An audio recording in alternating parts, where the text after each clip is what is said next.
As we wrap up our off-season recap, we're discussing all the biggest storylines surrounding each defensive position group. Can we expect Bradley Chubb to put together a Pro Bowl caliber season? Did the Broncos do enough to strengthen the inside linebacker position? And what does a successful season look like for second-year cornerback Pat Surtain? We'll dive into all that and much more coming up next on Broncos Weekend.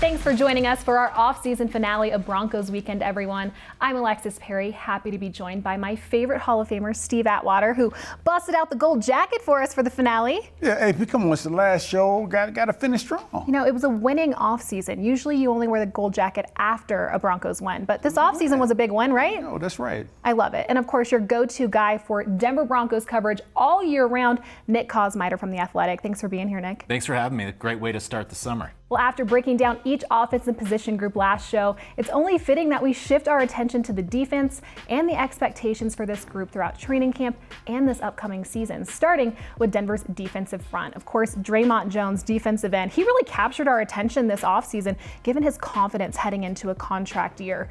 There's no doubt that he has shown flashes of greatness, but he really needs to take a big step this year in 2022. So how does he elevate his game this season? Well, Dre'Mont Jones, he's already shown flashes of greatness.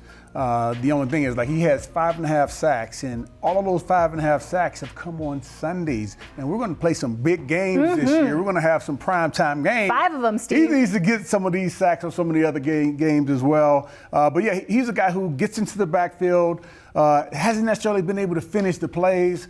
This year, I think he'll be able to take it to the next level, finish those plays, get those sacks, and get the recognition that he deserves. Yeah, and I think he understands. He knows when you're a pass rusher, it's a bottom line business. You do have to finish the plays with the sacks, because even early last year, he was playing well. I think back to some of Von Miller's early sacks against the Jaguars, against the Giants. A lot of those were created by the interior pressure that Dre'Mont Jones provided. But to your point, Steve, he's got to be able to finish that. The numbers have to be there as he goes into a contract year. Okay, moving on down the line, but sticking with the Joneses. Okay. DJ Jones. He had 5 really stellar years there in San Francisco. Of course, the Broncos pick him up this year. For those who don't know much about DJ Jones, what is he adding to this group this year? Well, I think with DJ Jones, when you listen to George Paton talk in the offseason, the one thing he kept coming back to was, we need to be more stout against the run, especially in close games late.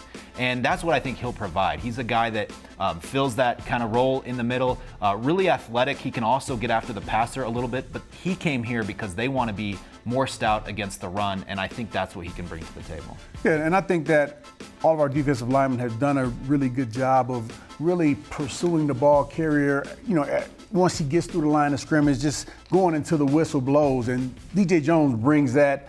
I think that's going to be a great part of it. But he also has finished a lot of those plays. We talked about Dre'Mont Jones earlier. Dre'Mont Jones can learn a few things about getting under control once he's able to beat his blocker and making those plays in the backfield. I think DJ Jones is going to help with that. And I think one of the other points to make is that DJ Jones is part of a group that came here in the offseason that has recently been in the playoffs. George Paton made that a priority in a lot of the free agents that they brought in. Of course, Russell Wilson's been there a few times. But DJ Jones is another guy, has played in big games. K'Wan Williams, who I'm sure we'll talk about later. That's, I think, what they're going to bring is sort of the know-how of how to finish those games late in the year. Well, Mike Purcell, McTelvin Agim, Matt Henningsen, and Eni, of course. So considering the veterans returning and the rookies who were drafted this year, there's a lot of depth along this defensive line. So who was one guy that you guys could see carving out a role for himself this year? Well, I am curious. You mentioned McTelvin Agim, right? In 2020, he was a 3rd-round pick out of Arkansas. A lot of high expectations for him. Hasn't really been able to meet those in his first 2 years. He had trouble getting on the field consistently under Vic Fangio's defense. He told me this defense he thinks fits him a little bit, allows him to be a little bit more instinctual. He's got good size. He's got a lot of athletic ability. Can he fortify a spot on this roster and make an impact? I'm curious to see. Yeah, I agree. I like McTelvin Agim. I think that this defense should be a good fit for him. He'll be able to use his hustle skills because he does that really well as well. Another guy that I like, though, is Inyoma Uwazurike. Huge guy. Got a chance to talk with him in the locker room a couple of times. I've seen him play at the college level. I'm hoping that he can be that same dominant player here with the Broncos. Just a huge guy in the middle of the defensive line, can get that push on the center back into the backfield, and also help open up some of the lanes when they're running those different games. So I'm looking for him to have a good year this first year as well. He's one of those guys in the offseason program where when you just look at him, like his size sticks out. Even among big men in the NFL, he's every bit of 6'6", 320 pounds, but carries it well. He passes the eye test, so I agree with you. I'm curious to see what he looks like on the field. Well, one of the highlights this offseason was obviously seeing Bradley Chubb on the field healthy throughout the entire time. Given he's back to 100%, do you guys feel like Broncos country can expect a Pro Bowl caliber season out of him? Yeah, I definitely think they should expect one. I think he's expecting one. If Bradley Chubb can stay healthy, he's going to be a very productive player. He's another guy who has that high energy. He's a leader on his defense. Guys look up to him. And with he and Randy Gregory both healthy, we're going to get a lot of pressure on some quarterbacks. Yeah, it's one of the biggest storylines, I think, for this team going into this season is, can Bradley Chubb stay healthy? He understands it. He's probably tired of talking about it because ultimately there's nothing that he can say. He just has to go out there and be available every Sunday, and that's something that he hasn't done often in his career outside of that great rookie year that we talked about, made the Pro Bowl in 2020, but even then I think was still coming back from the ACL. So he believes this is the first offseason he's had where he's just completely healthy, and I think his spirit's been good. I think I've been impressed by just the way that he's carried himself. He's seemed loose.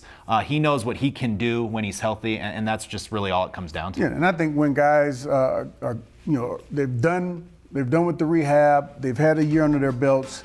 Now they can really focus on getting stronger, getting better, not having that in the back of their minds that, man, I got me have to take it a little easy just so I don't re-injure myself. So I think he'll be back full tilt, and it's going to be a good thing. You kind of mentioned this. We all know the kind of impact a couple of dynamic pass rushers can have on a game. So if Bradley Chubb and Randy Gregory play up to their potential, how does that really impact the way that offenses have to prepare to face this Denver defense this year? Well, it gives you the ability to allow some of the talented secondary players that you have to do their jobs well, right? If Pat Surtain, he can cover for a while, and if you're getting pressure quickly, defenses aren't going to be able to avoid him in the way that they want to, right? If quarterbacks aren't getting pressure from these two guys, they can take their time and go away from Pat Surtain. They can stay away from Justin Simmons in the center part of the field.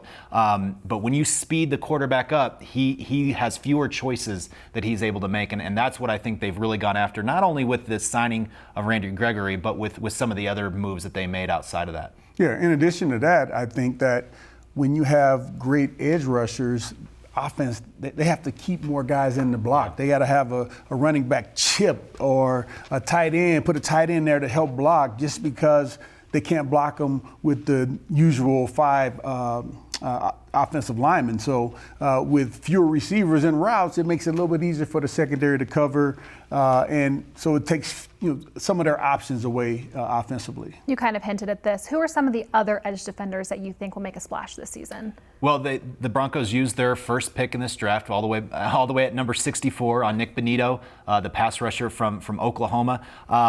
He's got to get a little bit bigger. But I think he's in a good situation where he's not going to be expected to come in here right away and put up 10, 12 sacks. He's going to be able to kind of come in, be a change of pace rusher, sort of like Malik Reed was early in his career when both Bradley Chubb and Von Miller were healthy. I think that's going to be his role, and I'm really curious to see. And then, of course, Steve, Baron Browning. We got to see him in the inside linebacker role. Seems to be a lot of excitement about what people have seen from him on the outside now. Yeah, I'm extremely excited about Baron Browning. I think that he's a guy that whenever he's on the field, he's playing this game of football that he knows very well. He's going to make plays.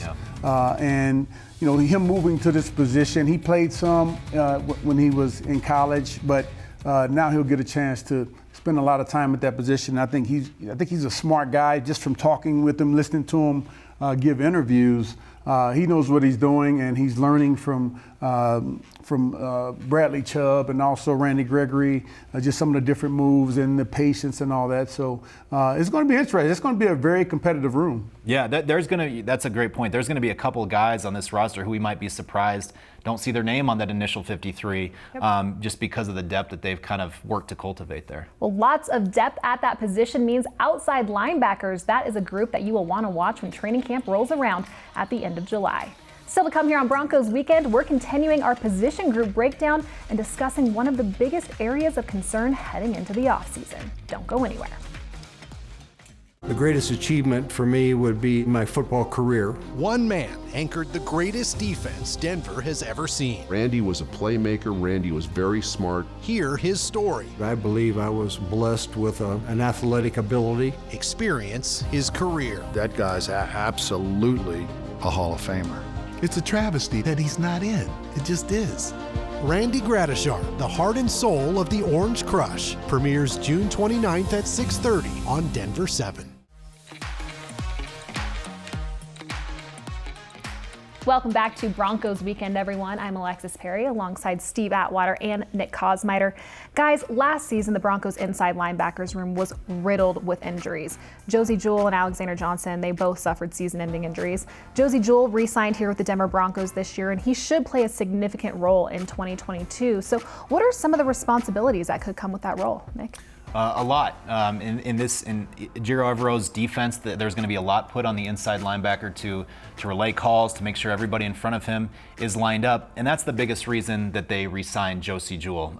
George Paton on multiple occasions this offseason has called Jewell the glue of the defense. There's a lot of expectations on him, not only to kind of perform well, but to be a guy that a lot of other players on the defense can go to. It's a role that he relishes. He likes to be sort of the most prepared guy on that defense, but that's why they brought Josey Jewell back, because they really missed him last year when he got hurt in week 2 in Jacksonville, and they need him to be healthy and to be that leader on the defense. Yeah, Josey Jewell, definitely a leader of the defense, also a great communicator, like you said, but he's also a tackling machine. Yeah. When Josey Jewell is healthy, he can get to the ball carrier and he makes really good decisions. The only area where people have felt like he struggled in the past has been kind of in that man-to-man coverage. Now, zone coverage, he's got that down pat. He did that well when he was at Iowa, but I think that his communication skills, him being able to fly to the ball, him being an inspiring guy when he's in the huddle, you can see that fire in him when he's giving interviews. I can imagine what he's like in the huddle when things are getting tough or they got to make a tough stop. Looking at Josey Jewell in his face, you're going to want to go out there and make the play. Yeah, because of those injuries to Josey and Alexander Johnson, Jonas Griffith really emerged as a big playmaker here for the Broncos. Just watching him play, watching him fly around, it is really impressive to see him come in the situation that he came in. We made a trade for him with the 49ers. And I just thought we were just getting another linebacker. Yeah, he special teams guy. Yeah, well, one game he ran out on the special teams, made a play, comes out on defense, makes the tackle, and just it doesn't happen that frequently. I love his motor. I love his size. I love his speed. He's got great physicality as well. I think we got a diamond in the rough there. You mentioned his size. I was watching the other day at minicamp, and when he's in the middle of the field near the line of scrimmage, he looks like he could reach out and touch either line. I mean, he's massive, and that's sort of the thing that you say, hey, he was a late round kind of undrafted type of range guy, and ends up in a minor trade, as Steve mentioned, that you kind of don't think a lot about. But he has the prototypical size of a guy that would have gone much higher. He, of course, didn't play football until late in high school. Went to Indiana State, so has had an unusual journey. And so I think the way that you put it, diamond in the rough, might be the perfect description, because if the Broncos have something there for a guy that they didn't have to give a lot to get in onto the roster, that could be a real find. Yeah. Alex Singleton, Justin Strnad, Barrington Wade. These are just a few guys who are going to be battling it out for some roster spots this training camp. How does a guy separate himself specifically at that position? Well, I would say by being a great communicator.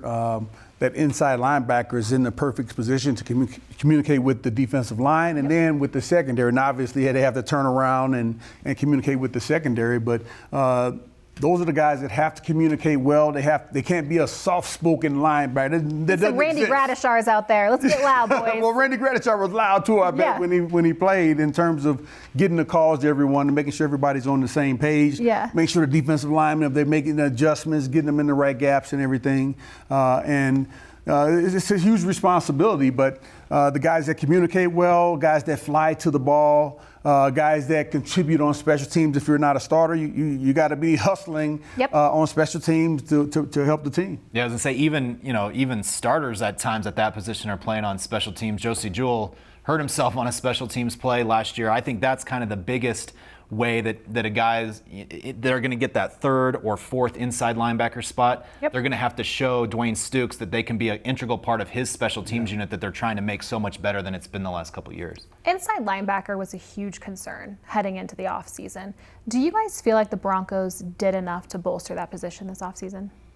Well, I think when you look past Josey Jewell and Jonas Griffith, there's still a lot to prove.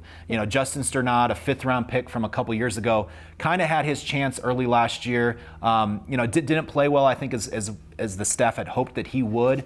So he's got to prove himself in camp again. You mentioned Alex Singleton, who they brought over, certainly has the tackling numbers from his days with the Eagles. He's going to be another guy that they look to on special teams. But there is, I think, a real kind of hope that those guys at the front, Josey Jewell and Jonas Griffith, are going to stay healthy, because beyond that, it's depth that's not really tested, and they just dealt so much with injuries at that spot a year ago that I think that's the number one thing. Can that top line stay healthy? I like Alex Singleton's tape. He's a guy who, I think he led the Eagles in tackles as their inside linebacker. So, and I don't know if it's 100% etched in stone that he won't be a starter, because he can still work his way. I think those three guys are in the mix for the two starting positions, and we'll see how it plays out at training camp. You mentioned communication earlier. Just to tease our next segment a little bit, how important is the communication between the inside linebackers and the safeties? Well, it's very important, but I think with the inside linebackers, their communication skills are just important, period, because, again, they communicate with everyone. They communicate with the interior defensive line, they communicate with the edge guys and with the secondary. So they got to probably be the smarter guys on, some of the smartest guys on the defense, and know exactly what needs to be done and where guys need to be. Well, speaking of safeties, coming up after the break, we're taking a deep dive into Denver's secondary. You won't want to miss it. He's the biggest prankster I ever run into in my life. Sometimes you felt like the butt of the jokes. He would unscrew the shower head, spray an icy hot product into the undergarment. You start feeling this heat. I certainly said, no, that wasn't me. I didn't do that. Grabbed the snake real quick, held it up in his face, and I go, the prank's over? Pretty special time for me. Randy Gradishar, the heart and soul of the Orange Crush, premieres June 29th at 6:30 on Denver 7. Thanks for sticking with us for this final segment of Broncos Weekend as we take a deep dive into Denver's defensive backfield. Starting with the safeties, this will be the fourth season of the Justin Simmons-Kareem Jackson duo, which is now transitioning to a new defense. Guys, Justin Simmons, he earned the big contract. He had a stellar 2021 season, but he was still snubbed as a Pro Bowler last year. What else can this guy do to cement himself as one of the best safeties in the league? Yeah, well, I don't know what else he can do. I mean, he's a heck of a player, heck of a leader. Right? He does all the adjustments and is in the right place. He's got the physicality down. I would say one thing maybe is that we gave up a couple of deep plays and he was in the picture. So we got to eliminate that. It can never be a chance, a time in a game where a guy is catching the deep pass and he's in your area. So cut that out. It only happened once or twice last year, but still, I think that's one area where he can just make sure that the communication is right and that doesn't happen. But everything else, he just got to keep doing what he's doing. We do have some great safeties in the AFC, so just a lot of competition there. I'd say one thing that will help Justin Simmons fewer 11 a.m. kickoffs, a lot more 7 p.m. kickoffs. Yeah. The Broncos playing in prime time this year is going to help a guy like Justin Simmons become a little bit more of a household name, because before he came into the league in 2016, the Broncos were playing on prime time all the time. And so those players became well known. Justin Simmons, I think, is going to become known to a larger national audience this year because of how much they're on national TV, and that'll go a long way. That's a great point. Well, of course, the other safety, Kareem Jackson, a guy who gets some grief for his age, but he's so dynamic in so many ways. What does he add to this defense, and what kind of role does he need to have for this team, specifically this season, if they want to end their playoff drought? Well, I think he brings a general toughness to the defense. My mind goes back to a play in Pittsburgh last year where, he makes a tackle on Juju Smith-Schuster after having come back into the game with a shoulder injury.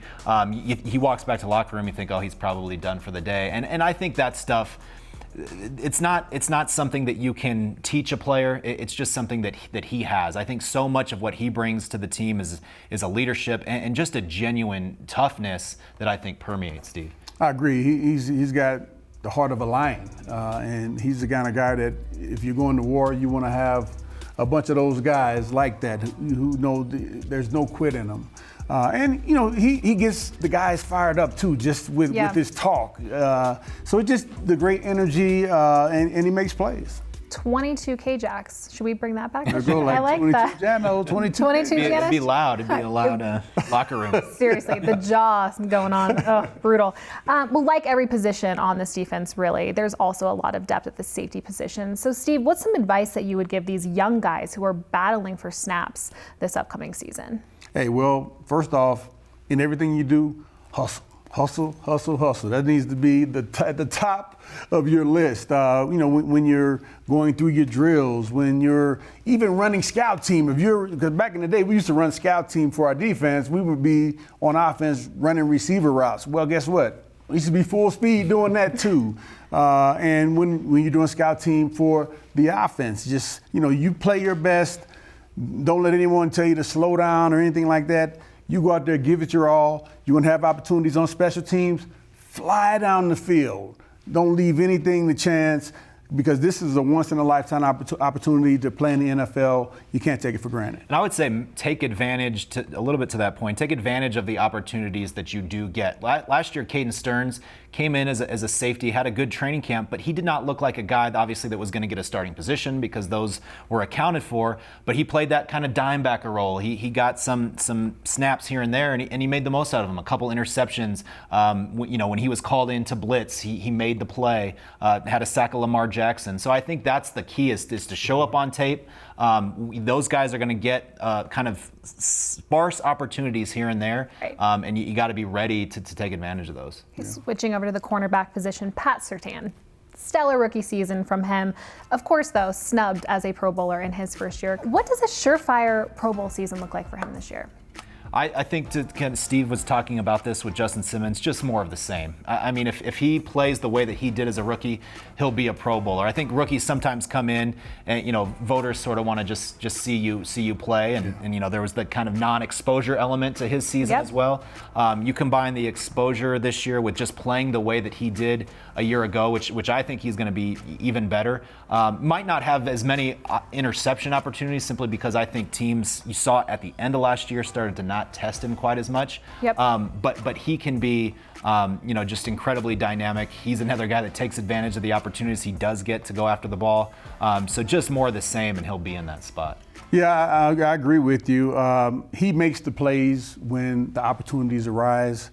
He has great hands. I wish I had hands like that. I dropped a ton of picks. I don't want to talk about that right now. He doesn't drop those picks. He catches those picks. He takes them for touchdowns. He makes big plays. He's just an amazing ball player. I believe he's going to have more opportunities to make the big plays, especially if we play more zone defense.